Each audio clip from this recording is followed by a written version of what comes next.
Hey everybody, it's Eric from epautos.com, your Libertarian car guy.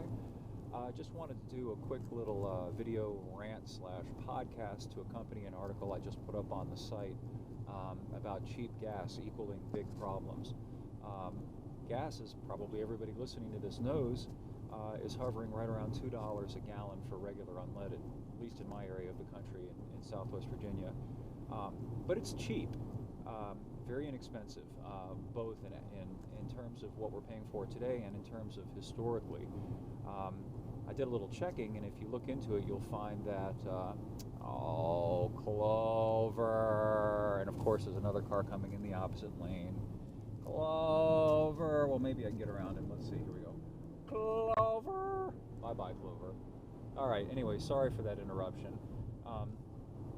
I did a little checking on the government's own inflation calculator, and I found out that today the cost of a gallon of regular unleaded at about $2 a gallon in 2016 dollars works out to about 26 cents in 1965 dollars or cents. And in 1965 money, a gallon of regular was about 30 cents. So gas today is actually cheaper than it was in 1965, and that's interesting because price usually correlates to supply. If the price is low, usually that means the supply is high.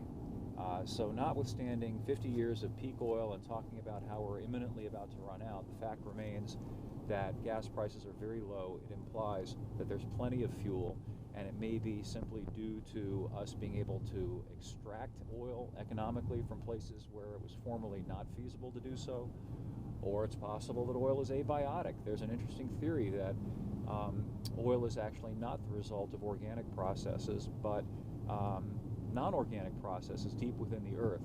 I don't know about that. All I do know for a fact is that the price of fuel is very low. It has been low for a number of years and seems destined to remain low. And that creates a problem for the government. The government has been really pushing efficient cars by imposing ever more strident fuel economy mandatory minimums to try to nudge people into buying cars like that. But more importantly, to kind of force the car industry to make cars like that, in particular hybrids, also electric cars, but also new technologies for conventional cars. I've ranted before about the way V8, V6 engines are kind of disappearing and being replaced by very small but heavily turbocharged four-cylinder engines that have the power when you need it, but also have the theoretical potential to get better mileage. There are also automated manual transmissions, CVT automatic transmissions, transmissions with 8 and 9 speeds, and all of this is not driven by the market. It's driven by the need to comply with the government's ever more strident fuel economy fatwas. Oh my God, it's a huge clover cluster up ahead. I don't know if I'm even going to be able to get behind all these clovers, but I'm going to do my best in a minute. Anyway, so you've got this odd disconnect. On the one hand, the government is demanding that cars average currently 35.5 miles per gallon, and they're talking about upping that to 54 miles per gallon just a few years from now. Meanwhile, gas is $2 a gallon. So let's be blunt, who cares about fuel economy, right? I mean, would you spend $35,000 or $40,000 on an efficient car to get 40 miles per gallon when you can buy a car that's more powerful, more capable, more fun, for $10,000 less, that gets a few miles per gallon worse mileage? You know, who cares? So it's depressing. The low cost of fuel is depressing sales of cars like the Prius and hybrids and electric cars and so on. Clovers. God.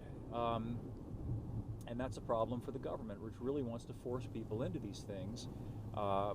So what's going to happen? I think that what's going to have to happen is that they are going to jack up the price of fuel. They may do that by just squeezing the spigot, reducing supply, or by jacking up taxes. That's what they've done in Europe. In Europe, gas prices are still very high. They're around $10 a gallon, and probably 80–90% of that is taxes. Gas doesn't cost any more to sell over there than it does over here, but they've imposed these literally confiscatory taxes on fuel. If you think about it, if the fuel costs, say, $1.50 which is what it costs here, about 50 cents of the $2 price being taxes. And over there, the same gallon costs $10. Well, you know, $8.50 of that is taxes, and they can certainly do the same thing here. And that's what I suspect that they're going to do. Anyway, the article is up on epautos.com. I hope you'll stop by and see it. And we thank you for viewing, and we will catch up with you next time.